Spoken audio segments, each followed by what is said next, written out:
ថ្ងៃនេះយើងនឹងមកសិក្សាអំពីអត្ថបទសិភៅមួយដែលមានចំណងជើងថាវិន័យប្រចាំថ្ងៃ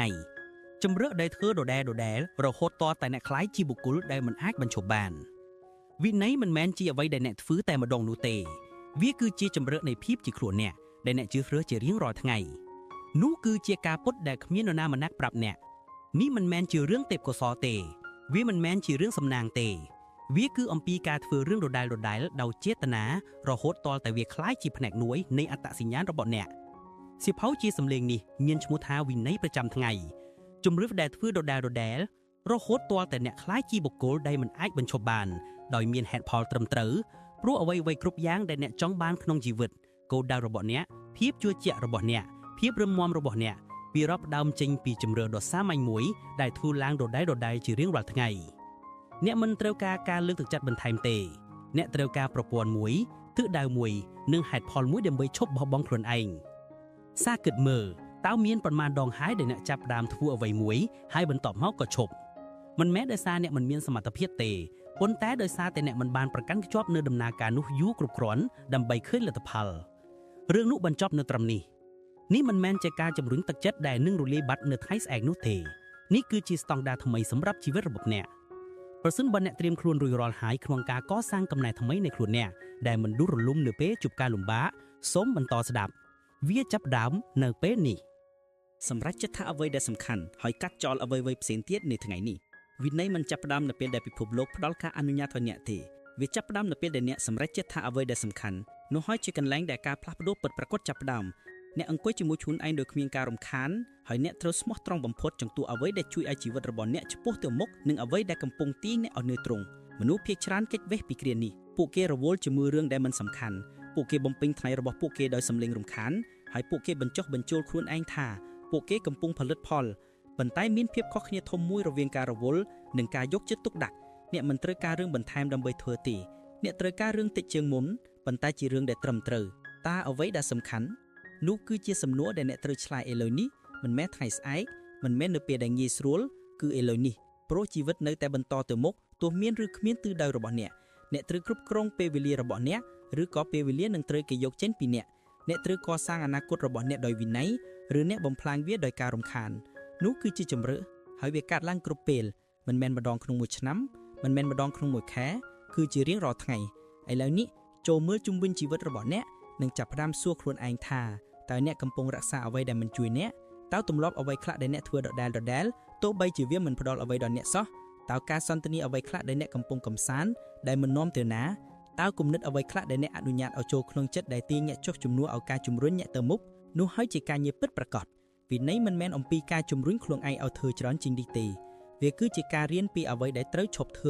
វាគឺជាការកាត់ចោលអ្វីដែលមិនចាំបាច់ដើម្បីឲ្យអ្វីដែលចាំបាច់អាចរីកចម្រើនបានអ្នកចង់ក្លាយទៅជាមនុស្សដែលមិនអាចបញ្ឈប់បានអ្នកមិនអាចទៅដល់ទីនោះដោយចៃដន្យទេអ្នកទៅដល់ទីនោះដោយការរចនាអ្នកអង្គុយចុះសរសេរវាចេញហើយសម្រេចចិត្តថាអ្វីដែលសំខាន់មិនមែនអ្វីដែលស្ដាប់ទៅល្អមិនមែនអ្វីដែលមើលទៅល្អនៅលើបណ្ដាញសង្គមមិនមែនអ្វីដែលអ្នកដទៃរំពឹងទុកប៉ុន្តែគឺអ្វីដែលសំខាន់ចំពោះអ្នកពិតប្រាកដអ្នកជ្រើសរើសវាអ្នកកាន់កាប់វាហើយបន្ទាប់មកអ្នកចាប់ផ្ដើមកាត់ចោលអ្វីៗគ្រប់យ៉ាងដែលមិនបំរើទៅដល់រឿង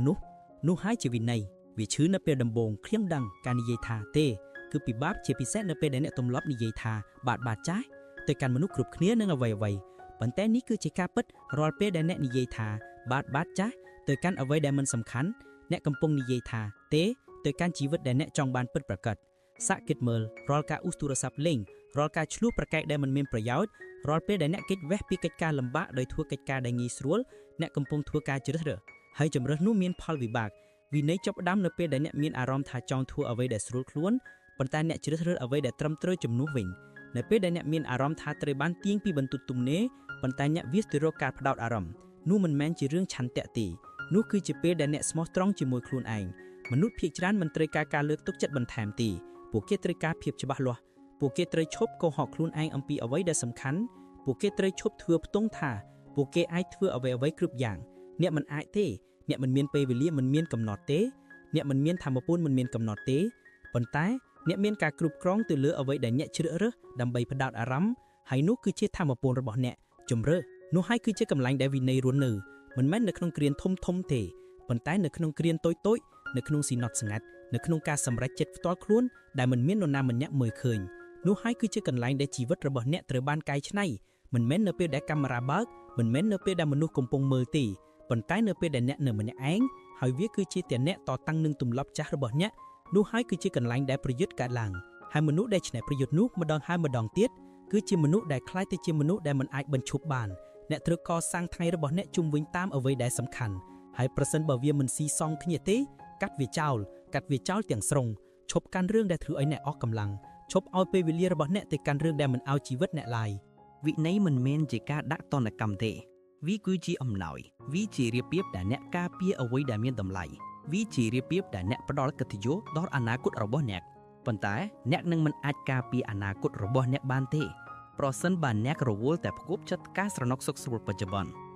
ខ្ញុំបានឃើញវាច្រើនដងណាស់មកហើយមនុស្សដែលមានទេពកោសល្យមានក្តីសុបិនមានគោលដៅប៉ុន្តែពួកគេបែកខ្ញែកពេកពួកគេដេញតាមរឿង5យ៉ាងក្នុងពេលតែមួយពួកគេព្យាយាមផ្គប់ចិត្តមនុស្សគ្រប់គ្នាពួកគេធ្វើពាក្យកណ្ដាលក្នុងអ្វីគ្រប់យ៉ាងដែលពួកគេចាប់ផ្ដើមហើយពួកគេឆ្ងល់ថាហេតុអ្វីបានជាគ្មានអ្វីផ្លាស់ប្ដូរវាមិនមែនដោយសារពួកគេមិនល្អគ្រាន់នោះទេវាដោយសារតែពួកគេមិនដែលធ្វើការសម្រេចចិត្តពិតប្រាកដពួកគេមិនដែលកាត់ចោលអ្វីដែលមិនចាំបាច់អ្នកចង់បានលទ្ធផលចូលដាច់ខាតជាមួយពេលវេលារបស់អ្នកចូលច្បាស់លាស់អំពីគោលដៅរបស់អ្នកភ្ញាក់ឡើងហើយសួរខ្លួនឯងថា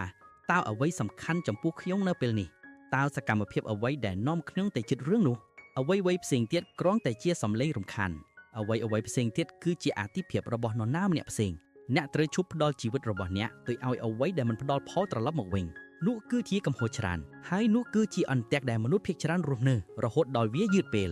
វិន័យមិនមែនជារឿងធំដុំនិងរំជែករំជួលទេវាមិនមែនអំពីការស្រែកឬការប្រឹងប្រែងខ្លាំងជាងមុនវាគឺអំពីការនិយាយថាទេដោយស្ងៀមស្ងាត់មើងម៉ាត់និងជាប់លាប់វាគឺអំពីការដើរចេញពីមនុស្សដែលខ្ជិះខ្ចាយពេលវេលារបស់អ្នកវាគឺអំពីការបិទអ្វីដែលទាញការផ្ដោតអារម្មណ៍របស់អ្នកវាគឺអំពីការកសាងជីវិតរបស់អ្នកម្ដងមួយដុំម្ដងមួយជម្រើសរាល់ពេលដែលអ្នកកាត់អ្វីមួយដែលមិនសំខាន់អ្នកបង្កើតកន្លែងសម្រាប់អ្វីដែលសំខាន់នោះហើយជារបៀបដែលអ្នកក្លាយទៅជាមនុស្សខ្លាំងពូកែនោះហើយជារបៀបដែលអ្នកកសាងទំនុកចិត្តនោះហើយជារបៀបដែលអ្នកឈប់សង្ស័យខ្លួនឯងព្រោះនៅជំរឿជ្រៅអ្នកចាប់ផ្ដើមទុកចិត្តខ្លួនឯងអ្នកដឹងថាអ្នកមិនលេងសើចទៀតហើយអ្នកដឹងថាអ្នកម៉ត់ចត់នៅពេលនេះនឹងពេលដែលអ្នកទុកចិត្តពាក្យសម្ដីខ្លួនឯងអ្នកឈប់ត្រូវការយល់ព្រមពីពិភពលោកនោះហើយជាកន្លែងដែលសេរីភាពរត់នៅសួរខ្លួនឯងនៅសំណួរនេះតើមានរឿង5យ៉ាងអ្វីខ្លះដែលក្នុងត្រូវឈប់ធ្វើនៅថ្ងៃនេះមិនមែនសប្តាហ៍ក្រោយទេគឺថ្ងៃនេះចូលស្មោះមើលទម្លាប់ប្រចាំថ្ងៃរបស់អ្នកមើលពីរបៀបដែលអ្នកចំណាយពេលព្រឹករបស់អ្នកមើលអ្វីដែលអ្នកធ្វើនៅពេលគ្មាននរណាម្នាក់មើលនោះគឺជាជីវិតពិតប្រាកដរបស់អ្នកហើយប្រសិនបើជីវិតប្រចាំថ្ងៃរបស់អ្នកមិនឆ្លុះបញ្ចាំងពីគោលដៅរបស់អ្នកទេគោលដៅរបស់អ្នកគ្មានន័យអ្វីទាំងអស់នោះគឺជាការពិតដកឈឺចាប់មនុស្សនិយាយថាពួកគេចង់បានភាពជោគជ័យប៉ុន្តែពួកគេរួមនៅក្នុងរបៀបដែលអញ្ជើញភាពបរាជ័យពួកគេនិយាយថាពួកគេចង់បានសន្តិភាពប៉ុន្តែពួកគេអូបក្រសោបភាពតានតឹងពួកគេនិយាយថាពួកគេចង់បានការរីកចម្រើនប៉ុន្តែពួកគេតង់ជួបជាមួយនឹងភាពសុខស្រួលចន្លោះប្រហោងនោះហើយដែលជាកម្លាំងដៃវិន័យចូលមកបំពេញវិន័យបិទគម្លាតរវាងអ្វីដែលអ្នកនិយាយនិងអ្វីដែលអ្នកធ្វើហើយចងចាំថារាល់ពេលដែលអ្នកកាត់អ្វីមួយដែលមិនសំខាន់អ្នកឈ្នះប្រហែលជាគ្មាននរណាម្នាក់មើលឃើញទេប្រហែលជាគ្មាននរណាម្នាក់ទះដៃឲ្យអ្នកទេប៉ុន្តែអ្នកឈ្នះព្រោះនោះគឺជាការដកចេញនៃលើកបណ្ណាក់មួយនោះគឺជាការកាត់បន្ថយថ្ងៃដែលខ្ជិះខ្ចាយមួយហើយនោះគឺជាជំហានមួយឃាតខិតទៅជិតរឿងដែលអ្នកចង់បានជាការពិតនោះគឺជាវិន័យវាមិនមែនជារឿងល្អប្រកឹតនោះទេវាគឺអំពីការស្មោះមានចេតនាមានច្បាស់លាស់និងជាប់លាប់អ្នកមិនចាំបាច់ត្រូវការពេលវេលាបន្ថែមទេអ្នកត្រូវការភាពអំខាន់ទៅជាងអ្នកមិនចាំបាច់ត្រូវការទេពកោសល្យជាងនេះទេអ្នកត្រូវការភាពផ្ដោតជាងនេះហើយអ្នកមិនចាំបាច់ត្រូវការរងចាំពេលវេលាដ៏ល្អប្រកឹតនោះទេអ្នកត្រូវសម្រេចថាអ្វីសំខាន់ហើយកាត់អ្វីផ្សេងទៀតចោលនោះជាផ្លូវនោះជាការពិតហើយនោះគឺជាការចាប់ផ្ដើមនៃការក្លាយទៅជាបុគ្គលដែលមិនអាចបញ្ឈប់បានវាចាប់ផ្ដើមនៅថ្ងៃនេះជាមួយនឹងជម្រើសដ៏ច្បាស់លាស់មួយហើយបន្ទាប់មកទៀតនិងបន្ទាប់មកទៀតរហូតដល់តែអ្នកចាស់បានបាត់បង់ទៅនិងអ្នកដែលមានវិន័យគឺជាអ្វីដែលនៅសល់បន្តទៅមុខធ្វើសកម្មភាពនៅពេលដែលពិបាកបំផុតមិនមែននៅពេលដែលនឹកមានអារម្មណ៍ថារួចរាល់នោះទេវិន័យមិនត្រូវបានគេសន្មតថាផ្ដល់អារម្មណ៍ងាយស្រួលនោះទេនោះហើយជាកន្លែងដែលមនុស្សភាគច្រើនយល់ច្រឡំពួកគេរងចាំពេលវេលាដ៏ល្អឥតខ្ចោះពួកគេរងចាំរហូតដល់មានអារម្មណ៍ថារួចរាល់ ពួកគេរងចាំរហូតដល់អារម្មណ៍របស់ពួកគេស្របគ្នាជាមួយនឹងបំណងរបស់ពួកគេប៉ុន្តែពេលវេលានោះកម្រនឹងមកដល់ណាស់ប្រសិនបើអ្នករស់នៅដោយផ្អែកលើអារម្មណ៍របស់អ្នកនឹងតែងតែដេញតាមវិន័យប៉ុន្តែមិនដែលរស់នៅក្នុងវិន័យឡើយអារម្មណ៍គឺបណ្ដោះអាសន្នវាកាត់ឡើងហើយរលាយទៅដូចជាខ្យល់ប៉ុន្តែសកម្មភាពពិតប្រាកដនោះហើយជាកន្លែងដែលថាមពលរស់នៅពេលដែលអ្នកមានអារម្មណ៍ថាពិបាកបំផុតក្នុងការធ្វើចលនានោះហើយជាពេលដែលអ្នកត្រូវធ្វើចលនាព្រោះវិន័យត្រូវបានកសាងឡើងនៅក្នុងភាពមិនស្រួលមិនមែននៅក្នុងភាពសុខស្រួលទេអ្នកមិនរីកចម្រើននៅពេលវាងាយស្រួលនោះទេអ្នករីកចម្រើននៅពេលវាពិបាកហើយអ្នកធ្វើវាទោះជាយ៉ាងណាក៏ដោយមនុស្សគ្រប់គ្នាចង់ក្លាយជាមនុស្សរឹងមាំប៉ុន្តែមិនមែនគ្រប់គ្នាចង់ធ្វើការងារនៅពេលដែលពួកគេអស់កម្លាំងថប់បារម្ភបែកអារម្មណ៍ឬភ័យខ្លាចនោះទេប៉ុន្តែទាំងនោះគឺជាគ្រាដែលកំណត់អនាគតរបស់អ្នកមិនមែនជាគ្រាដែលអ្វីគ្រប់យ៉ាងមានអារម្មណ៍ល្អនោះទេមិនមែនជាគ្រាដែលចិត្តរបស់អ្នកស្ងប់ហើយកាលវិភាគរបស់អ្នកទំនេរនោះទេគឺនៅពេលដែលអ្នកទាល់ច្រកនៅពេលដែលគ្មានអ្វីមានអារម្មណ៍ថាត្រឹមត្រូវនៅពេលដែលអ្នកតានតឹងនិងមិនច្បាស់លាស់នោះហើយជាពេលដែលមនុស្សភាគច្រើនបោះបង់ហើយនោះហើយជាកន្លែងដែលអ្នកត្រូវតែធ្វើសកម្មភាពប្រសិនបើអ្នករងចាំឲ្យមានអារម្មណ៍ថារួចរាល់អ្នកនឹងពន្យាពេលរាល់ភាពជោគជ័យនៅក្នុងជីវិតរបស់អ្នកភាពរួចរាល់គឺជាការកុហកដែលចិត្តប្រាប់អ្នកដើម្បីការពារអ្នកពីភាពមិនស្រួលវាជាល្បិចកលវានិយាយថាចាំបន្តិចទៀតឬប្រហែលជាថ្ងៃស្អែកឬខ្ញុំនឹងចាប់ផ្ដើមនៅពេលដែលខ្ញុំមានភាពច្បាស់លាស់ជាងនេះប៉ុន្តែការពន្យាពេលនោះគឺជាបញ្ហាការពន្យាពេលនោះคล้ายទៅជាគំរូការពន្យាពេលនោះคล้ายទៅជាខ្លួនអ្នកคล้ายទៅជាមនុស្សដែលរងចាំមនុស្សដែលគិតច្រើនពេកមនុស្សដែលគ្រោងទុកប៉ុន្តែមិនដែលចាប់ផ្ដើមជីវិតបែបនោះមិនកសាងទំនុកចិត្តទេវាបំផ្លាញទំនុកចិត្តអ្នកចង់មានអារម្មណ៍ថាមានថាមពលទេចាប់ផ្ដើមធ្វើសកម្មភាពនៅកណ្ដាលភាពវឹកវរនៅពេលដែលគំនិតរបស់អ្នកគង់រំពងហើយថាមពលរបស់អ្នកចុះខ្សោយចូលធ្វើចលនាទោះជាយ៉ាងណាក៏ដោយនោះហើយជារបៀបដែលការទុកចិត្តត្រូវបានកសាងនោះហើយជារបៀបដែលអ្នកឈប់សង្ស័យខ្លួនឯងអ្នកមិនកសាងការគោរពខ្លួនឯងដោយការរងចាំរហូតដល់អ្នកមានអារម្មណ៍ថាល្អនោះទេអ្នកកសាងវាដោយការធ្វើអ្វីដែលត្រូវធ្វើទោះបីជាអ្នកមិនចង់ធ្វើវាក៏ដោយរាល់ពេលដែលអ្នកធ្វើសកម្មភាពក្នុងគ្រាលំបាកទាំងនោះអ្នកផ្ញើសារទៅកាន់ចិត្តរបស់អ្នកផ្ទាល់ខ្ញុំគឺជាអ្នកគ្រប់គ្រងនៅទីនេះមិនមែនអារម្មណ៍របស់ខ្ញុំមិនមែនការសង្ស័យរបស់ខ្ញុំទេគឺខ្ញុំនោះហើយជាអ្វីដែលធ្វើឲ្យអ្នកមានវិន័យវាមិនមែនជាហ្សែនទេវាមិនមែនជាសំណាងទេវាមិនមែនជាការកាត់មកជាមួយនឹងផ្នែកគំនិតណាពិសីនោះទេវាគឺជាការសម្រេចចិត្តម្ដងហើយម្ដងទៀតដើម្បីធ្វើសកម្មភាពទោះបីជាវាមិនស្រួលក៏ដោយទោះបីជាគ្មាននរណាមើលក៏ដោយទោះបីជាអ្វីគ្រប់យ៉ាងក្នុងខ្លួនអ្នកកំពុងតែប្រាប់អ្នកឲ្យជប់ក៏ដោយសកម្មភាពបែបនោះនឹងផ្លាស់ប្ដូរប្រព័ន្ធខួរក្បាលរបស់អ្នកខ្លាយទៅជាមនុស្សរឹងមាំព្រោះអ្នកបានបង្ហាញទៅកាន់ខ្លួនឯងថាការតស៊ូមិនកំណត់ទិសដៅរបស់អ្នកទេអ្នកគឺជាអ្នកកំណត់សាកគិតអំពីជីវិតរបស់អ្នកផ្ទាល់គិតអំពីចំនួនរឿងដែលអ្នកបានពន្យាពេលមិនមែនដោយសារតែអ្នកមិនដឹងថាត្រូវធ្វើអ្វីនោះទេប៉ុន្តែដោយសារតែអ្នកមិនមានអារម្មណ៍ថារួចរាល់ការហាត់ប្រាណដែលអ្នកបានរំលងការសន្ទនាដ៏លំបាកដែលអ្នកបានជៀសវាងគម្រោងដែលអ្នកបានពន្យាពេលអ្នកបានប្រាប់ខ្លួនឯងថាអ្នកត្រូវការពេលវេលាប៉ុន្តែការពិតទៅអ្នកត្រូវធ្វើសកម្មភាពអ្នកត្រូវរិញប្រោះក្នុងកាត់ការស្ទើរអ្នកត្រូវជ្រើសរើសវិន័យលើពីភាពសុខស្រួលការផ្លាស់ប្ដូរធំកេងកាត់ឡើងនៅពេលដែលអ្នកចាប់ផ្ដើមធ្វើអ្វីដែលអ្នកបានជៀសវាងអ្នកកាន់តែរងចាំយូរវាកាន់តែធន់ហើយអ្នកកាន់តែគិតអំពីវាចិត្តរបស់អ្នកកាន់តែបង្កើតហេតុផលដើម្បីបង្ហាញថាការមិនធ្វើសកម្មភាពគឺត្រឹមត្រូវនោះហើយជាមូលហេតុដែលវាសំខាន់ដើម្បីធ្វើចលនាមុនពេលដែលគំនិតរបស់អ្នកចាប់ផ្ដើមប្រឆេះជាមួយនឹងអ្នកមិនអាចឲ្យការស្ទើរទៅជាទម្លាប់បានទេព្រោះការស្ទើរคล้ายជាទម្លាប់អ្នកឈប់ទុកចិត្តខ្លួនឯងអ្នកចាប់ផ្ដើមជឿលឺលះហាត់របស់ខ្លួនឯងហើយបន្តមកទៀតអ្នកឆ្ងល់ថាហេតុអ្វីបានជាអ្វីដដែលដូច្នេះនេះគឺជាការពិតអ្នកនឹងមិនដែលមានអារម្មណ៍ថារួចរាល់ឥតខ្ចោះទេជីវិតមិនបន្ថយល្បឿនដើម្បីធ្វើឲ្យវាងាយស្រួលសម្រាប់អ្នកទេសម្ពាធមិនបាត់តាណាទេការរំខានមិនបាត់តាណាទេអ្នកត្រូវរៀនពីរបៀបធ្វើសកម្មភាពខណៈពេលដែលកំពុងបន្ទុកនៅរឿងទាំងអស់នោះអ្នកមិនអាចរងចាំលក្ខខណ្ឌដ៏ល្អឥតខ្ចោះបានទេអ្នករៀនធ្វើចលនានៅកនព្យុះអ្នករៀនរុញច្រានឆ្លងកាត់សម្លេងរំខានអ្នកបង្ហាត់ខ្លួនឯងឲ្យឈប់ត្រូវការស្ថានភាពផ្លូវចិត្តដ៏ល្អឥតខ្ចោះដើម្បីឈានជំហានប្រកបដោយផលិតភាពរាល់ពេលដែលអ្នកធ្វើសកម្មភាពនៅពេលដែលពិបាកបំផុតអ្នកកំពុងកសាងអ្វីមួយប្រហែលជាវាជាសន្ទុះប្រហែលជាវាជាភាពធន់ប្រហែលជាវាជាទំនុកចិត្តប៉ុន្តែអ្នកកំពុងកសាងហើយនោះជាអ្វីដែលសំខាន់កុំវាស់វែងថ្ងៃរបស់អ្នកដោយអារម្មណ៍ល្អរបស់អ្នក វោះវែងវាដោយអ្វីដែលអ្នកបានធ្វើទោះជាយ៉ាងណាក៏ដោយនោះគឺជាតារាងពិន្ទុពិតប្រាកដនោះគឺជាកំណែរបស់អ្នកដែលคล้ายជាបុគ្គលដែលមិនអាចបញ្ឈប់បាន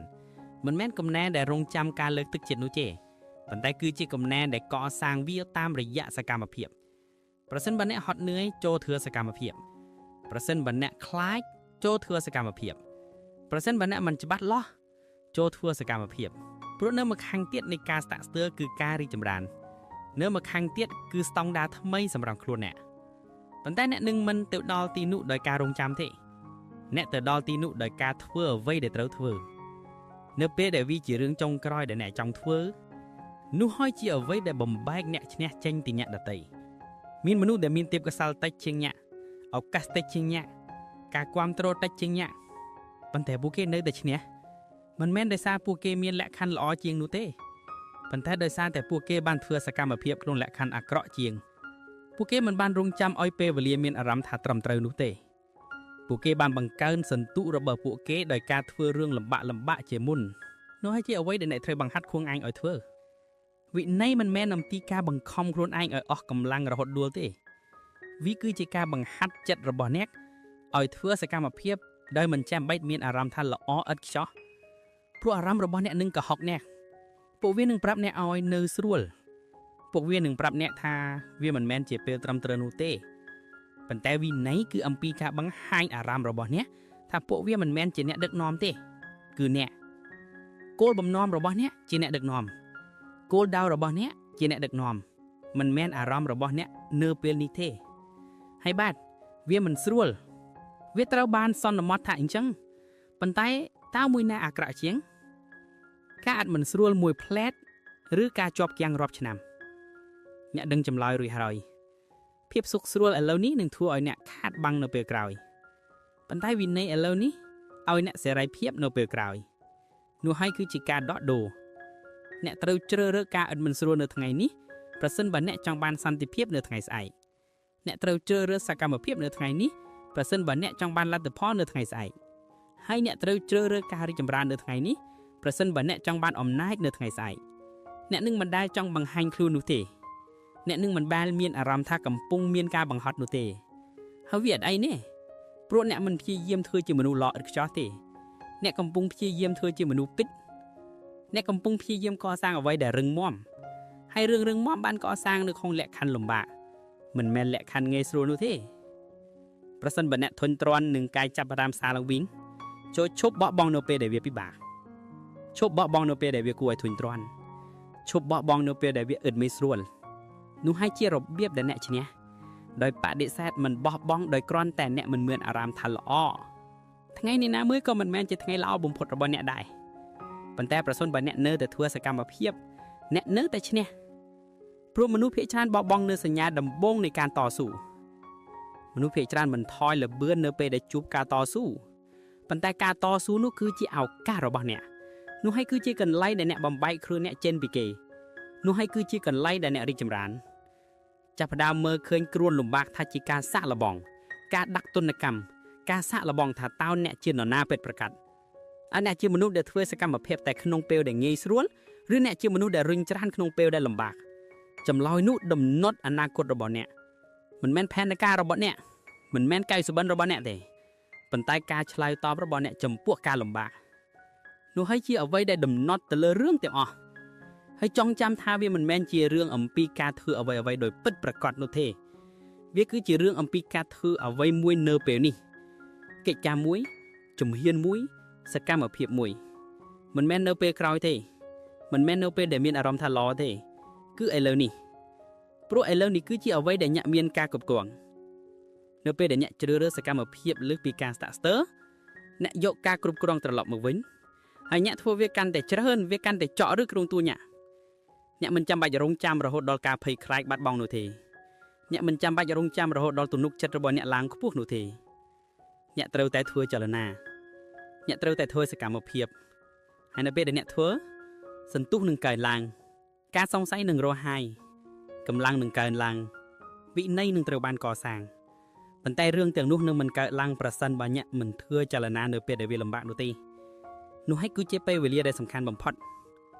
ពេលវេលាដែលផ្នែកមួយរបស់អ្នកនិយាយថា មិនមែនថ្ងៃនេះទេហើយអ្នកធ្វើចលនាទោះជាយ៉ាងណានោះហើយគឺជាកន្លែងដែលជើងឯកបានកសាងឡើងនោះហើយគឺជាកន្លែងដែលអ្នកដឹកនាំបានបង្កើតឡើងហើយនោះហើយគឺជាកន្លែងដែលជីវិតថ្មីរបស់អ្នកចាប់ផ្ដើមមិនមែននៅពេលដែលងាយស្រួលមិនមែននៅពេលដែលអ្នកមានអារម្មណ៍ថារួចរាល់នោះទេប៉ុន្តែនៅពេលដែលវាលំបាកបំផុតហើយអ្នកធ្វើចលនាទោះជាយ៉ាងណាធ្វើទាំងភ័យខ្លាចព្រោះការរងចាំនឹងមិនធ្វើឲ្យការភ័យខ្លាចបាត់ទៅវិញទេការភ័យខ្លាចមិនបាត់ទៅវិញទេដោយសារតែអ្នកទុកពេលឲ្យវាមិនរួមតូចទេនៅពេលដែលអ្នកពួនពីវាធំឡើងវាចាក់រឹកក្នុងចិត្តរបស់អ្នកកាលណាអ្នកទុកវាចោលកាន់តែយូរ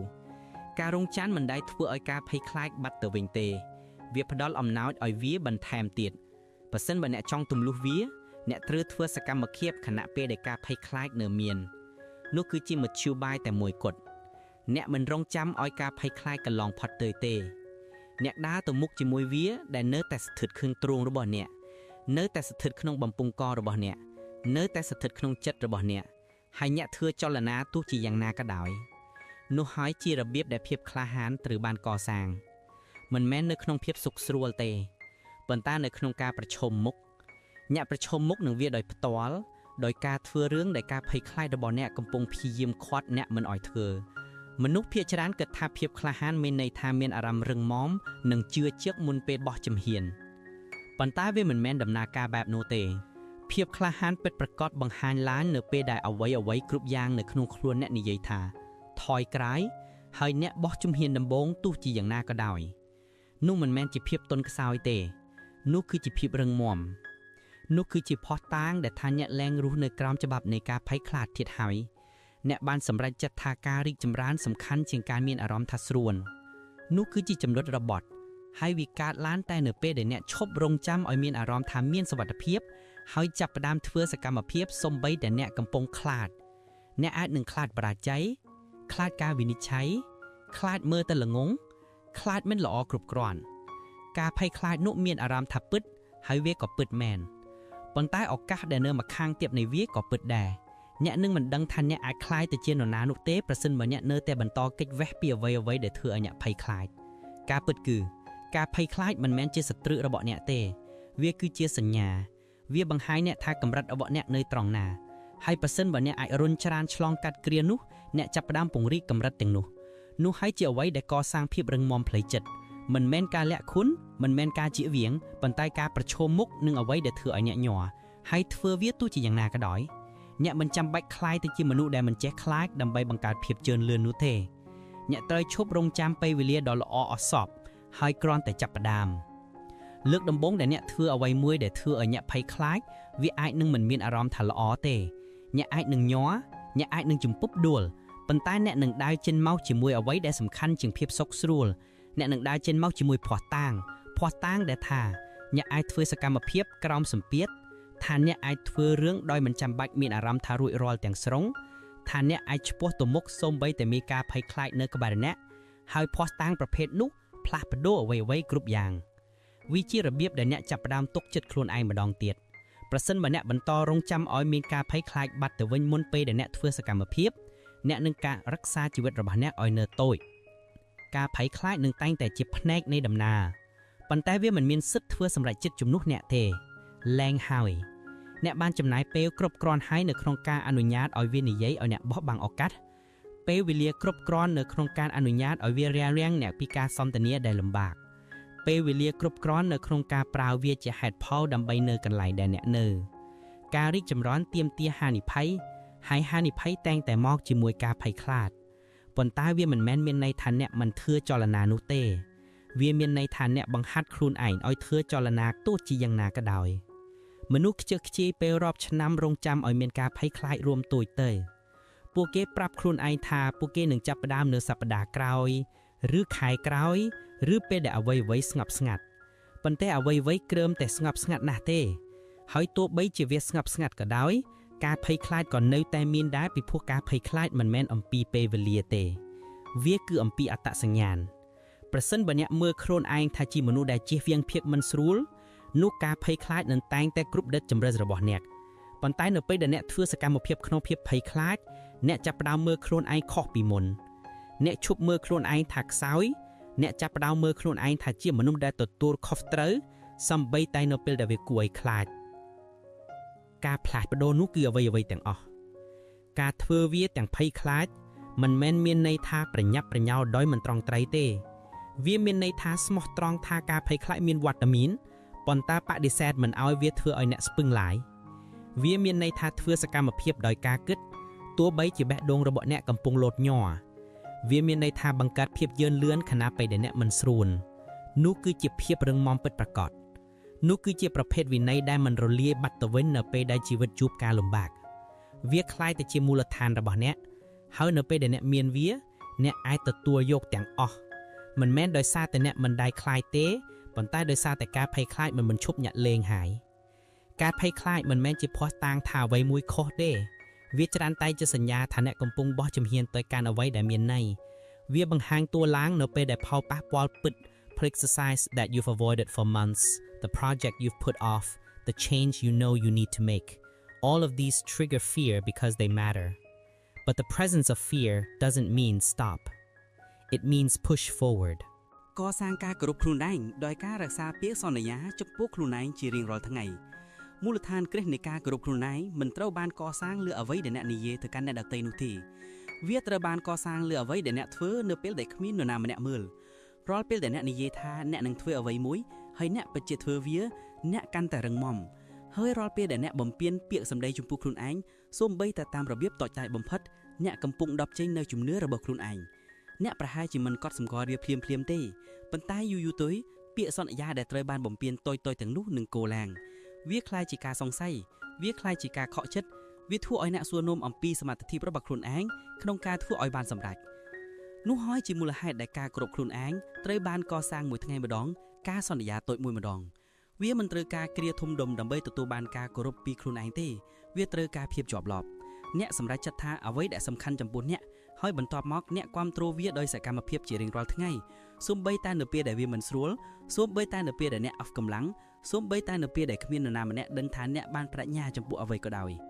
នោះគឺជាការសាក់លបងពិតប្រាកដព្រោះនរណាក៏អាចនិយាយថាពួកគេមានវិន័យនៅពេលវាងាយស្រួលប៉ុន្តែតើអ្នកអាចជាប្រភេទមនុស្សដែលធ្វើតាមការសន្យានៅពេលដែលគ្មាននរណាម្នាក់មើលបានទេនោះហើយជាកន្លែងដែលរីកចម្រើនកាត់ឡើងនោះហើយជាកន្លែងដែលទំនុកចិត្តរបស់អ្នកកាត់ចេញមកពីការធ្វើជាមនុស្សដែលនិយាយម៉ាត់ណាគឺម៉ាត់នឹងហើយបញ្ជាក់វាដោយសកម្មភាពនៅពេលដែលអ្នកភ្ញាក់ពីគេងហើយធ្វើតាមរឿងដែលអ្នកបានប្រាប់ខ្លួនឯងថាអ្នកនឹងធ្វើអ្នកមិនគ្រាន់តែបំពេញកិច្ចការនោះទេអ្នកផ្ញើសារទៅកាន់ចិត្តរបស់អ្នកផ្ទាល់អ្នកកំពុងនិយាយថាខ្ញុំអាចពឹងផ្អែកលើខ្លួនឯងបានហើយសារនោះមានឥទ្ធិពលព្រោះរបៀបដែលអ្នកមើលឃើញខ្លួនឯងចាប់ផ្ដើមផ្លាស់ប្ដូរអ្នកឈប់សួរថាតើអ្នកមានសមត្ថភាពឬអត់អ្នកឈប់សង្ស័យសក្តានុពលរបស់អ្នកចាប់ផ្ដើមធ្វើសកម្មភាពដោយមនុស្សដែលគួរឲ្យទុកចិត្តមិនមែនចំពោះអ្នកដទៃទេប៉ុន្តែចំពោះខ្លួនឯងនោះហើយជាកំណែរបស់អ្នកដែលកាន់កាប់ការគ្រប់គ្រងនោះហើយជាកំណែរបស់អ្នកដែលឈប់បង្កើតលេសសាកគិតមើលថាតើមនុស្សបំពេញពាក្យសន្យាចំពោះខ្លួនឯងញឹកញាប់ប៉ុណ្ណាពួកគេនិយាយថាពួកគេនឹងញ៉ាំអាហារល្អជាងមុនប៉ុន្តែពួកគេមិនធ្វើពួកគេនិយាយថាពួកគេនឹងឈប់ពន្យាពេលប៉ុន្តែពួកគេពន្យាពេលម្ដងទៀតពួកគេនិយាយថាពួកគេនឹងថែរក្សារាងកាយរបស់ពួកគេគោលដៅរបស់ពួកគេផ្នែកគំនិតរបស់ពួកគេប៉ុន្តែវាមិនកើតទេមិនមែនដោយសារតែពួកគេមិនមានសមត្ថភាពនោះទេប៉ុន្តែដោយសារតែពួកគេមិនបានបង្ហាត់ខ្លួនឯងឲ្យចាត់ទុកពាក្យសម្ដីរបស់ខ្លួនឯងដោយការគោរពពួកគេចាត់ទុកការបដិញ្ញាចំពោះអ្នកដទៃថាជារឿងពិសិដ្ឋប៉ុន្តែពាក្យសម្ដីផ្ទាល់ខ្លួនរបស់ពួកគេត្រូវបានរុញទៅម្ដងនោះគឺជាការដើរថយក្រោយពាក្យសម្ដីរបស់អ្នកចំពោះខ្លួនឯងគួរតែសំខាន់បំផុតព្រោះប្រសិនបើអ្នកមិនអាចទុកចិត្តខ្លួនឯងបាននោះគ្មានអ្វីដំណើរការទេអ្នកចង់មានអារម្មណ៍មោទនភាពចំពោះខ្លួនឯងមានទេរក្សាពាក្យសម្ដីរបស់អ្នកសូម្បីតែក្នុងរឿងតូចតាចបំផុតប្រសិនបើអ្នកនិយាយថាអ្នកនឹងក្រោកពីគេងនៅម៉ោងណាមួយចូលក្រោកទៅប្រសិនបើអ្នកនិយាយថាអ្នកនឹងធ្វើសកម្មភាពលើអ្វីមួយរយៈពេល1ម៉ោងចូលធ្វើទៅ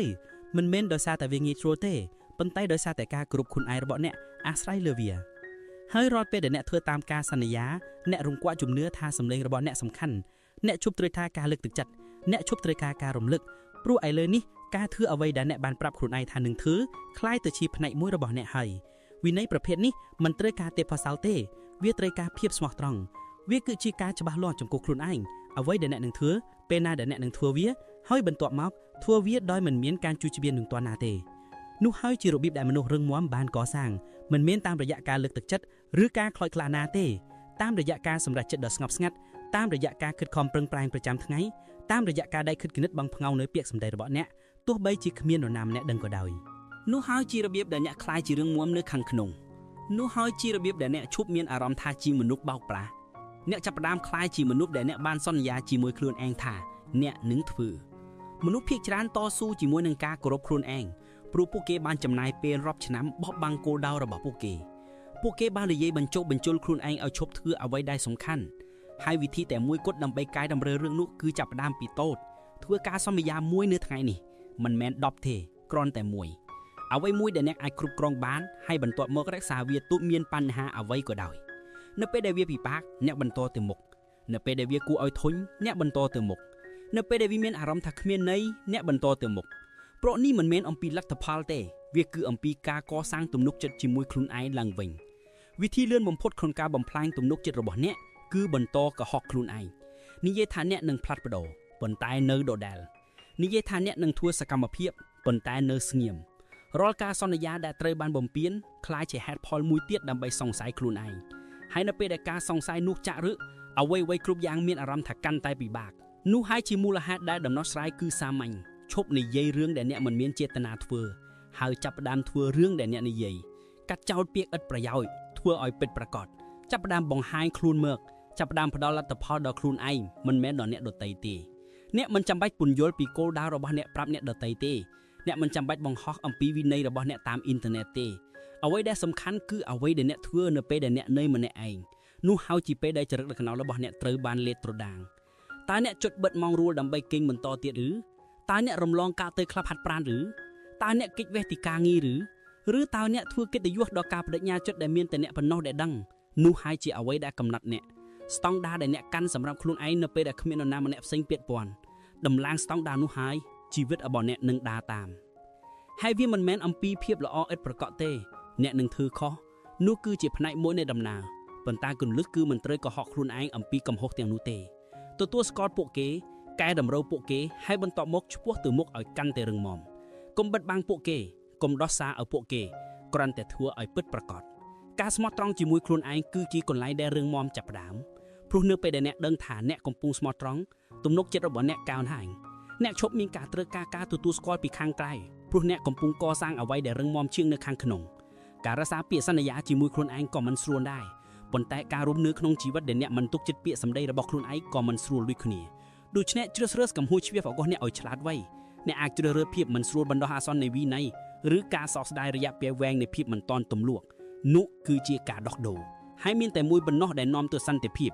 មានតែមួយបំណោះដែលកសាងមោទនភាពមានតែមួយបំណោះដែលធ្វើឲ្យអ្នកមានអារម្មណ៍ថារឹងមាំនោះហើយជាអ្វីដែលអ្នកត្រូវជ្រើសរើសហើយនៅពេលដែលអ្នកចាប់ផ្ដើមបំព្រំបំដងពាក្យសន្យាដែលបានរក្សាទាំងនោះមកអ្វីមួយផ្លាស់ប្ដូរអ្នកដើរខុសពីមុនអ្នកនិយាយដោយមានចំណងក្បាស់ខ្លាំងជាងមុនអ្នកឈប់ស្វែងរកការយល់ព្រមព្រោះឥឡូវនេះអ្នកមានភ័ស្តុតាងអ្នកបានកសាងអ្វីមួយដែលគ្មាននរណាម្នាក់អាចជោគទៅបានជ្រើសរើសវិន័យជាជាងអារម្មណ៍ល្អនៅពេលបច្ចុប្បន្នវិន័យមិនផ្ដល់អារម្មណ៍ល្អនៅពេលបច្ចុប្បន្ននោះទេនោះគឺជាការពិតដែលមនុស្សភាគច្រើនជៀសវាងវាមិនគួរឲ្យលំភើបទេវាមិនសប្បាយទេវាមិនផ្ដល់ឲ្យញាក់នៅរង្វាន់ភ្លាមទេវាទាមទារការខិតខំប្រឹងប្រែងនៅពេលដែលរាងកាយរបស់ញាក់ចង់សម្រាកវាទាមទារការផ្ដោតអារម្មណ៍នៅពេលដែលចិត្តរបស់ញាក់ចង់រត់គេចហើយនៅតែជាផ្លូវតែមួយដែលនាំទៅរកជីវិតដែលញាក់អាចមានមោទនភាពពិតប្រាកដព្រោះអារម្មណ៍ល្អនៅពេលបច្ចុប្បន្នគឺបណ្ដោះអាសន្នវាឆាប់រលាយបាត់ណាស់ប៉ុន្តែវិន័យកសាងអ្វីដែលរឹងមាំអ្វីដែលថិតថេរនៅពេលដែលញាក់ជ្រើសរើសវិន័យញាក់កំពុងវិនិយោគលើអ្វីដែលញាក់ចង់ខ្លាយជាមិនមែនគ្រាន់តែអ្វីដែលផ្ដល់អារម្មណ៍ល្អនោះទេឥឡូវនេះយើងរស់នៅក្នុងសម័យកាលដែលអ្វីគ្រប់យ៉ាងត្រូវបានបង្កើតឡើងដើម្បីឲ្យមានអារម្មណ៍ល្អយ៉ាងឆាប់រហ័សអ្នកអាចកុម្ម៉ង់អាហារដោយមិនចាំបាច់ធ្វើចលនាមើលវីដេអូរ៉មិនអស់ដោយមិនចាំបាច់គិតនិយាយដោយមិនចាំបាច់ស្ដាប់ជៀសវាងបញ្ហាដោយការរំខានប៉ុន្តែគ្មានរឿងទាំងនោះធ្វើឲ្យញាក់ខ្លាំងជាងមុនគ្មានរឿងទាំងនោះធ្វើឲ្យញាក់ឆ្ពោះទៅមុខពួកវាគ្រាន់តែបំពេញពេលវេលានិងផ្ដល់ឲ្យញាក់នៅអារម្មណ៍សន្តិភាពคล้ายៗហើយនៅពេលដែលសន្តិភាពคล้ายៗនោះរលាយបាត់ញាក់នៅសល់តែបញ្ហាដដែលដែលញាក់បានជៀសវាងនោះគឺជាអន្ទាក់ភាពសុខស្រួលគឺបណ្ដោះអាសន្នប៉ុន្តែផលវិបាកគឺមិនមែនទេវិន័យមានន័យថាជ្រើសរើសអ្វីដែលចាំបាច់ជាងអ្វីដែលងាយស្រួលវាមានន័យថានិយាយថាទេចំពោះការធូរស្រួលភ្លាមដើម្បីឲ្យអ្នកអាចទទួលបានលទ្ធផលពិតប្រាកដវាមានន័យថាដើរលើផ្លូវលំបាកមិនមែនដោយសារតែអ្នកចូលចិត្តការជឿចាប់នោះទេប៉ុន្តែដោយសារតែអ្នកបានទទួលស្គាល់ថាផ្លូវកាត់លួចយកច្រើនជាងវាផ្ដល់ឲ្យ ការពិតគឺមនុស្សដែលឈ្នះក្នុងរយៈពេលវែងមិនមែនជាអ្នកដែលដេញតាមភាពសុខស្រួលនោះទេពួកគេគឺជាអ្នកដែលជឿរើសអ្វីដែលត្រឹមត្រូវទោះបីជាវាមិនស្រួលទោះបីជាវាគួរឲ្យធុញទ្រាន់ទោះបីជាវាលំបាកក៏ដោយនោះហើយដែលបំបែកភាពមជ្ឈុំចេញពីភាពល្អអស់បញ្ហាគឺមនុស្សភាគច្រើនកសាងជីវិតរបស់ពួកគេជុំវិញការជៀសវាងភាពមិនស្រួលពួកគេញ៉ាំនៅពេលដែលពួកគេមានអារម្មណ៍តានតឹងរអ៊ូរអាតនៅពេលដែលពួកគេមានអារម្មណ៍ធុញទ្រាន់ត្អូញត្អានៅពេលដែលពួកគេមានអារម្មណ៍អស់កម្លាំងពួកគេបានបង្ហាត់ខ្លួនឯងឲ្យលួញលោមរាល់អារម្មណ៍លំបាកដោយអ្វីដែលងាយស្រួលហើយទម្លាប់នោះคล้ายជាគ្រោះថ្នាក់ព្រោះអ្នកកាន់តែដេញតាមភាពសុខស្រួលវាកាន់តែពិបាកក្នុងការរក្សាការផ្ដោតអារម្មណ៍វាកាន់តែពិបាកក្នុងការបញ្ចប់អ្វីដែលអ្នកចាប់ផ្ដើមវាកាន់តែពិបាកក្នុងការជឿជាក់លើភាពរឹងមាំរបស់ខ្លួនឯងព្រោះរាល់ពេលដែលអ្នកជ្រើសរើសភាពងាយស្រួលអ្នកកំពុងប្រាប់ខ្លួនឯងថាក្នុងមិនអាចដោះស្រាយរឿងលំបាកបានទេនោះហើយគឺជាការកុហកដែលវិន័យបំបែកនៅពេលដែលអ្នកជ្រើសរើសវិន័យលើសពីភាពសុខស្រួលអ្នកបង្ហាញខ្លួនឯងថាអ្នកអាចដោះស្រាយរឿងលំបាកបានអ្នកមិនចាំបាច់មានអារម្មណ៍អស្ចារ្យដើម្បីធ្វើសកម្មភាពអ្នកមិនចាំបាច់មានអារម្មណ៍ថាមានការលើកទឹកចិត្តដើម្បីបន្តទៅមុខអ្នកគ្រាន់តែសម្រេចចិត្តថាគោលដៅរយៈពេលវែងរបស់អ្នកសំខាន់ជាងការសប្បាយរយៈពេលខ្លីហើយនៅពេលដែលអ្នកចាប់ផ្ដើមរស់នៅតាមរបៀបនោះផ្នែក moody របស់អ្នកផ្លាស់ប្ដូរអ្នកមិនស្លន់លណាពេលដែលរឿងមានការលំបាកអ្នកមិនដួសរលំពេលដែលអ្នកមិនស្រួលអ្នកបន្តដំណើរទៅមុខព្រោះអ្នកដឹងថាកំពុងទៅណាវាចាប់ដើមពីរឿងតូចៗភ្ញាក់ឡើងនៅពេលដែលម៉ោងរងជំនួសឲ្យជិតវិញ្ញាញ៉ាំអ្វីដែលផ្ដល់ធម៌ពលជំនួសឲ្យអ្វីដែលធ្វើឲ្យអ្នកស្ពឹងធ្វើការងារនៅពេលដែលគ្មានអ្នកណាមើលនេះអ៊ីថាទេចំពោះអ្វីដែលផ្ដល់ឲ្យអ្នកនៅការធូរស្រួលភ្លាមដើម្បីឲ្យអ្នកអាចបង្កើតកន្លែងសម្រាប់អ្វីដែលល្អប្រសើរជាងនៅពេលក្រោយទាំងនេះគឺជាគ្រាដែលកំណត់អនាគតរបស់អ្នកមិនមែនថ្ងៃធំដុំរំជើបរំជួលទេគឺជាថ្ងៃធម្មតាស្ងប់ស្ងាត់ដែលអ្នកមានហេតុផលគ្រប់យ៉ាងដើម្បីបោះបង់ហើយអ្នកមិនធ្វើវិន័យទាមទារភាពស្មោះត្រង់អ្នកត្រូវសួរខ្លួនឯងថាតើខ្ញុំកំពុងជ្រើសរើសរឿងនេះដោយសារតែវាជួយខ្ញុំឬដោយសារតែវាងាយស្រួលជាងនោះគឺជាសំណួរដែលភាគច្រើនជៀសវាងព្រោះពួកគេដឹងចម្លើយរួចហើយពួកគេមិនចង់ទទួលស្គាល់ថាទម្លាប់របស់ពួកគេត្រូវបានកសាងឡើងជុំវិញការរត់គេចនោះទេប៉ុន្តែប្រសិនបើអ្នកចង់កសាងជីវិតផ្សេងអ្នកត្រូវតែហៅវាចេញអ្នកត្រូវតែស្មោះត្រង់អំពីរបៀបនៃអ្នកធ្វើការសម្រេចចិត្តរាល់ពេលដែលអ្នកនិយាយថាបាទចាស់ចំពោះភាពសុខស្រួលអ្នកនិយាយថាទេចំពោះការរីកចម្រើនហើយនៅទីបំផុតវាคล้ายជាខ្លួនអ្នកមនុស្សដែលចុះចាញ់ប៉ុន្តែអ្នកមិនចាំបាច់នៅបែបនោះទេអ្នកអាចផ្លាស់ប្ដូរអ្នកអាចចាប់ផ្ដើមធ្វើការជ្រើសរើសផ្សេងគ្នាម្ដងមួយអ្នកអាចឈប់ដេញតាមអ្វីដែលផ្ដល់អារម្មណ៍ល្អហើយចាប់ផ្ដើមដេញតាមអ្វីដែលកសាងចរិតលក្ខណៈហើយវាមិនតែងតែមានអារម្មណ៍រំភើបនោះទេតាមពិតភាគច្រើននៃពេលវេលាវាមិនមានទេវិន័យមិនមែនអំពីអារម្មណ៍ទេវាគឺអំពីការបដិញ្ញាចិត្តវាគឺអំពីការធ្វើការងារទោះបីជាការរំភើបបានបាត់ទៅហើយក៏ដោយទោះបីជារង្វាន់មិនមែនភ្លាមទោះបីជាគ្មាននរណាឃើញការខិតខំប្រឹងប្រែងអ្នកបង្ហាត់ខ្លួនឯងឲ្យបន្តបង្ហាញខ្លួនមិនមែនដោយសារតែវាផ្ដល់អារម្មណ៍ល្អនោះទេប៉ុន្តែដោយសារតែវាជាអ្វីដែលអ្នកបានសម្រេចចិត្តធ្វើហើយអ្នកធ្វើវាបានកាន់តែច្រើនអ្នកកាន់តែរឹងមាំអ្នកឈប់ប្រតិកម្មទៅនឹងរាល់អារម្មណ៍អ្នកឈប់ត្រូវការលើកទឹកចិត្តជាប្រចាំអ្នកឈប់បំពេញស្តង់ដារផ្ទាល់របស់អ្នកព្រោះឥឡូវនេះអ្នករស់នៅដោយជំរឹកមិនមែនដោយអារម្មណ៍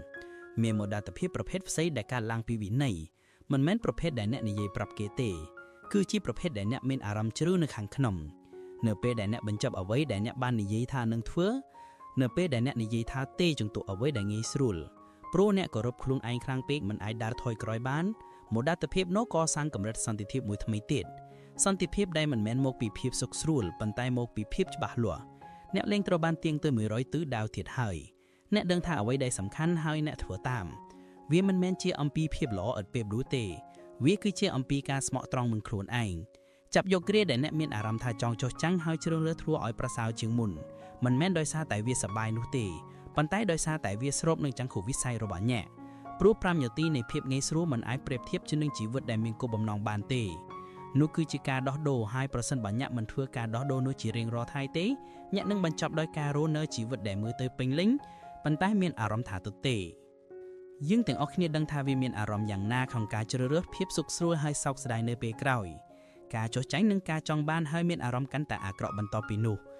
ះហើយគឺជាវត្ថុដែលវិន័យបំបែកវានិយាយថាខ្ញុំដឹងថារឿងនេះមិនផ្ដល់អារម្មណ៍ល្អនៅពេលនេះទេប៉ុន្តែខ្ញុំដឹងថាវានាំទៅណាហើយការដឹងខ្លួននោះមានឥទ្ធិពលវាអនុញ្ញាតឲ្យអ្នកថយមួយជំហានហើយធ្វើសកម្មភាពពីអនាគតរបស់អ្នកមិនមែនអារម្មណ៍របស់អ្នកនោះគឺជាប្រភេទនៃការសម្រេចចិត្តដែលកសាងសន្ទុះវិន័យមិនមែនដកអារម្មណ៍អស់នោះទេប៉ុន្តែវាផ្ដល់ឲ្យអ្នកទូរវល់ដើម្បីឆ្លងកាត់វាអ្នកមិនចាំបាច់មានអារម្មណ៍អស្ចារ្យដើម្បីបោះជំហាន អ្នកត្រូវតែយកចិត្តទុកដាក់លើអ្នកនឹងខ្លាយជាគេនេះជាងជាអារម្មណ៍របស់អ្នកនៅពេលនេះការផ្លាស់ប្ដូរនោះនឹងកែប្រែជីវិតរបស់អ្នក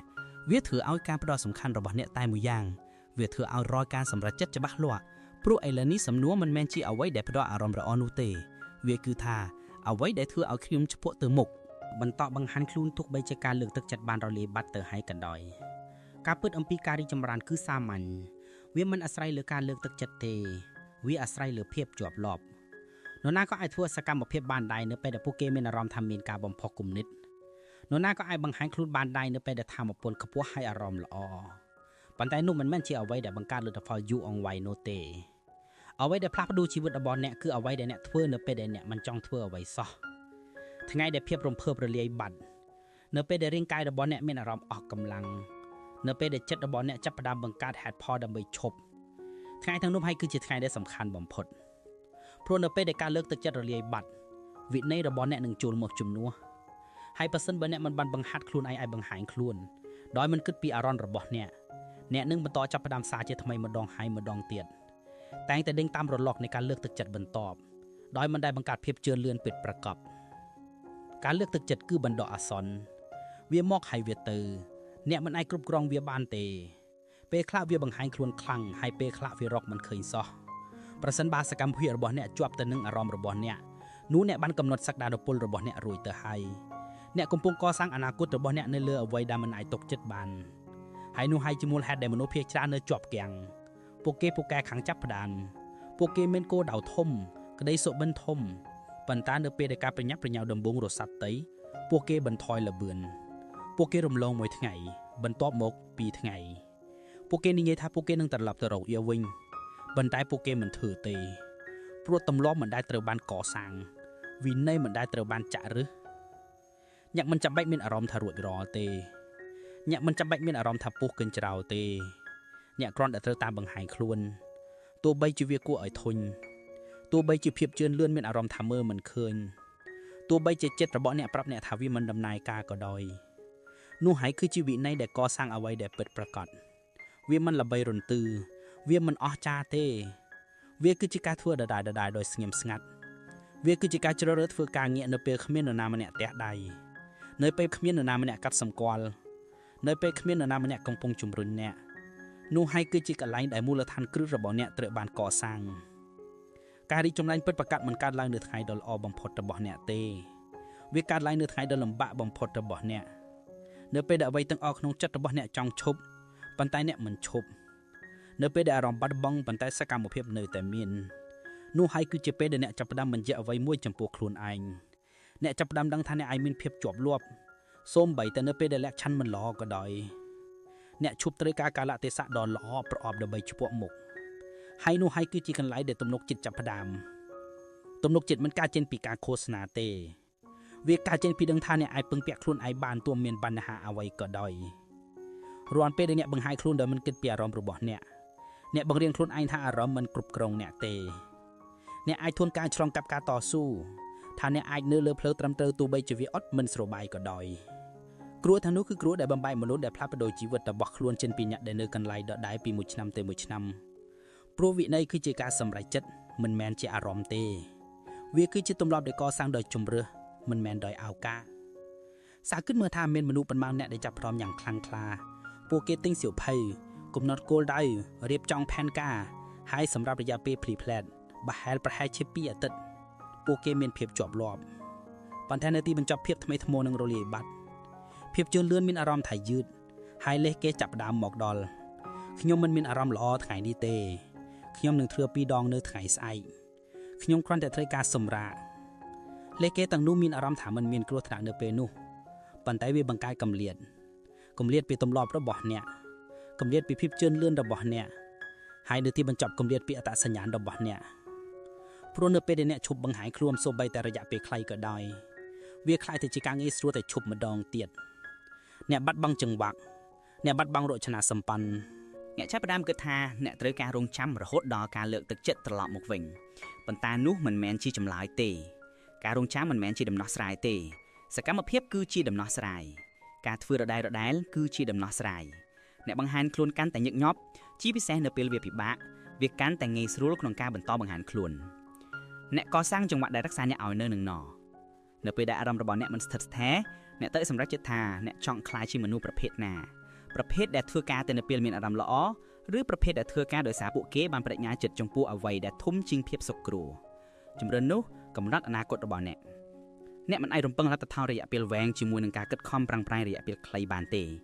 េអ្នកមិនអាចកសាងវិន័យបានទេប្រសិនបើអ្នកធ្វើសកម្មភាពតែនៅពេលលក្ខខណ្ឌល្អឥតខ្ចោះអ្នកត្រូវតែជាប្រភេទមនុស្សដែលបង្ហាញខ្លួនមិនថាអ្នកមានអារម្មណ៍យ៉ាងណាក៏ដោយហើយនោះមិនមែនមានន័យថាការរុញច្រានឆ្លងកាត់ការអស់កម្លាំងខ្លាំងឬមិនអើពើនឹងដែនកំណត់របស់អ្នកទេវាមានន័យថាការផ្ដល់កិត្តិយសដល់ការបដិញ្ញាចិត្តរបស់អ្នកវាមានន័យថាធ្វើអ្វីមួយទោះបីជាវាមិនល្អឥតខ្ចោះក៏ដោយវាមានន័យថារក្សាទម្លាប់ឲ្យនៅរស់រានមានជីវិតទោះបីជាកម្រិតនៃការធ្វើវាទាបក៏ដោយព្រោះការខកខានមួយថ្ងៃអាចคล้ายទៅជាការខកខានមួយសប្តាហ៍យ៉ាងឆាប់រហ័សហើយនៅពេលដែលទម្លាប់ស្លាប់អ្នកចាប់ដើមពី0ប៉ុន្តែនៅពេលអ្នកនៅជាប់លាប់សំបីតែតាមវិធីតូចតាចអ្នករក្សាសន្ទុះឲ្យនៅរស់រានរឿងមួយខាងចំណាំរឿងដ៏មានឥទ្ធិពលបំផុតដែលអ្នកអាចធ្វើបានគឺបង្ហាញខ្លួននៅថ្ងៃដែលអ្វីៗគ្រប់យ៉ាងក្នុងខ្លួនអ្នកចង់បោះបង់ពេលវេលានោះសំខាន់ជាងថ្ងៃដែលអ្នកមានអារម្មណ៍ថាខ្លាំងក្លាទៅទៀតព្រោះនោះគឺជាពេលដែលអត្តសញ្ញាណបានកសាងអ្នកឈប់ខ្លាចជាមនុស្សដែលគ្រាន់តែព្យាយាមទេអ្នកខ្លាចជាមនុស្សដែលបញ្ចប់ហើយការផ្លាស់ប្ដូរនោះនឹងតាមអ្នកទៅក្នុងគ្រប់ផ្នែកនៃជីវិតរបស់អ្នកផ្នត់គំនិតរបស់អ្នកផ្លាស់ប្ដូរសកម្មភាពរបស់អ្នកផ្លាស់ប្ដូរលទ្ធផលរបស់អ្នកផ្លាស់ប្ដូរអ្នកត្រូវកសាងសំណាក់សំណងជាមួយដំណើរការមិនមែនជាមួយលទ្ធផលទេមិនមែនជាមួយអារម្មណ៍ទេប៉ុន្តែជាមួយដំណើរការខ្លួនឯងអ្នកត្រូវរៀនគោរពសកម្មភាពនៃការបង្ហាញខ្លួនថាជាអ្នកឈ្នះព្រោះពេលខ្លះនោះគឺជាអ្វីដែលអ្នកអាចគ្រប់គ្រងបានថ្ងៃខ្លះអ្នកនឹងមិនធ្វើបានល្អបំផុតទេថ្ងៃខ្លះនឹងមានអារម្មណ៍មិនល្អប៉ុន្តែប្រសិនបើអ្នកនៅតែបង្ហាញខ្លួនអ្នកកំពុងរក្សាស្តង់ដារឲ្យនៅរស់រានហើយស្តង់ដារនោះហើយដែលធ្វើឲ្យអ្នកមិនអាចរង្គោះរង្គើបានអ្នកនឹងមិនតែងតែមានអារម្មណ៍ចង់ធ្វើការទេនោះជារឿងដែលធានាប៉ុន្តែអ្នកតែងតែមានអំណាចក្នុងការជ្រើសរើសវិន័យលើសពីការពន្យាពេលដើម្បីបោះជំហានតូចមួយជំនួសឲ្យឈរស្ងៀមដើម្បីធ្វើតាមជំនួសឲ្យរដកខ្លួនហើយជំរឿសទាំងនោះបុកបញ្ចូលគ្នាពីមួយថ្ងៃទៅមួយថ្ងៃពួកគេកសាងរោងកម៉ាត់នៅកន្លែងដែលធ្លាប់មានភាពទន់ខ្សោយពួកគេកសាងជំនឿនៅកន្លែងដែលធ្លាប់មានការសង្ស័យហើយមុនពេលអ្នកដឹងខ្លួនការបង្ហាញខ្លួនคล้ายតែជាស្វ័យប្រវត្តិវាคล้ายជាខ្លួនអ្នកមិនមែនគ្រាន់តែអ្វីដែលអ្នកធ្វើនោះទេការលើកទឹកចិត្តអាចឲ្យអ្នកចាប់ដើមប៉ុន្តែវាគឺជាស្តង់ដាររបស់អ្នកដែលរក្សាអ្នកឲ្យធ្វើចលនានៅពេលដែលការលើកទឹកចិត្តរសាត់ទៅហើយវាតែងតែរសាត់ទៅទម្លាប់របស់អ្នកនឹងចូលមកជំនួសដូច្នេះចូលកសាងទម្លាប់រឹងមាំកសាងប្រព័ន្ធដែលមិនពឹងផ្អែកលើអារម្មណ៍របស់អ្នកកសាងការវិភាគដែលរំលឹកអ្នកថាអ្នកកំពុងខ្លាចជាអ្នកណាហើយប្រកាន់ខ្ជាប់នៅវាមិនមែនដោយសារវាងាយស្រួលមិនមែនដោយសារវាសប្បាយប៉ុន្តែដោយសារតែវាមានតម្លៃនេះគឺជាអ្វីដែលបំបែកមនុស្សមួយចំនួនតូចចេញពីមនុស្សជាច្រើនមនុស្សភាគច្រើនរស់នៅក្នុងជីវិតរបស់ពួកគេដែលរងចាំឲ្យមានអារម្មណ៍ចង់ធ្វើការងារពួកគេខ្ជិះខ្ជាយពេលរាប់ឆ្នាំក្នុងវដ្តនៃការចាប់ដើមនិងការឈប់ប៉ុន្តែមនុស្សមួយចំនួនតូចអ្នកដែលងើបឡើងអ្នកដែលកសាងអ្វីដែលពិតប្រាកដពួកគេបន្តបង្ហាញខ្លួនពួកគេធ្វើការងារនៅពេលវាពិបាកពួកគេរុនទៅមុខនៅពេលវាស្ងាត់ស្ងាត់ពួកគេធ្វើសកម្មភាពដោយមិនត្រូវការហេតុផលលើពីការពិតថាពួកគេបាននិយាយថាពួកគេនឹងធ្វើនោះគឺជាប្រភេទនៃអំណាចដែលអ្នកចង់បានអំណាចដែលមិនផ្អែកលើអារម្មណ៍អំណាចដែលមិនអាស្រ័យលើនរណាម្នាក់លើកទឹកចិត្តអ្នកអំណាចដែលមកពីការដឹងថាអ្នកបានធ្វើការសន្យាចំពោះខ្លួនឯងហើយអ្នកដែលសាវាទោះមានបញ្ហាអ្វីក៏ដោយសូម្បីតែនៅពេលដែលការលើកទឹកចិត្តបាត់ទៅជាពិសេសនៅពេលនោះព្រោះនោះគឺជាពេលដែលសំខាន់ដូច្នេះនៅលើក្រោយដែលអ្នកមិនមានអារម្មណ៍ចង់ធ្វើអ្វីដែលអ្នកបាននិយាយថាអ្នកនឹងធ្វើឈប់ហើយសួរខ្លួនឯងថាតើខ្ញុំចង់ក្លាយជាអ្នកណាតើខ្ញុំកំពុងបង្ហាត់ខ្លួនឯងឲ្យក្លាយជាអ្នកណានៅពេលនេះហើយប្រសិនបើចម្លើយគឺរឹងមាំផ្ដោតអារម្មណ៍មានវិន័យនោះចូលធ្វើសកម្មភាពដូចជាវាកុំរងចាំអារម្មណ៍ចូលបង្កើតវាកសាងវាម្ដងមួយការសម្រេចចិត្តអ្នកមិនមានអារម្មណ៍ពុកជ្រាវរាល់ព្រឹកនោះទេអ្នកមិនភ្ញាក់ឡើងជាមួយភ្លើងនៅក្នុងទ្រូងរបស់អ្នករាល់ថ្ងៃទេប៉ុន្តែអ្នកមិនត្រូវការអ្វីដែលអ្នកត្រូវការគឺជំរឿដើម្បីបន្តទៅមុខការសម្រេចចិត្តដើម្បីធ្វើតាមហើយការសម្រេចចិត្តនោះដែលធ្វើដដែលបានគ្រប់គ្រាន់នឹងនាំអ្នកទៅឆ្ងាយជាងអារម្មណ៍ដែលអាចធ្វើបានទៅទៀត